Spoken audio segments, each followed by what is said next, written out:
तो एबे आमे ट्रेन रू ओह्लై गलु। ट्रेन टिके लेट थिला, टिके नहीं बहुत थिला, 11टा होइतिला ओह्लु ओह्लु। जेहेतु आम घर स्टेशन पाखे बड़ पापा आम अलरेडी ऑटो रिजर्व कर रखी तो से ऑटो रे बसिकी आम पलि आसलु गाँ घर को। बहुत ही बेसी टायर्ड हो कहीं ट्रेन रो सीट गुड़ा बहुत कंजेस्टेड थिला, बसी बसी आंठू दरज होता। घरे पहुँची टिके खियापिया करके सांगे सांगे शोवाक बाहरी पड़लु।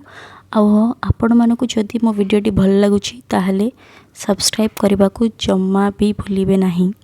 तो तापर दिन सका को मो भाई ये खेलुची खेलना तापर मोर बड़ बापा झील डोलनानी से पलि आसते झील को धरिकी। आ ये हूँ आम सुंदरी मामुन ये फ्लाइंग किस दौची।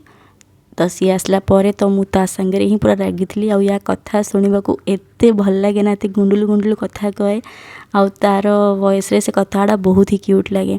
तापर मु मामुन डोलनानी और मो भाई बाहर जाइलु मार्केट। नेक्स्ट व्लॉग रे देखौछि कौन कौन करथिलु।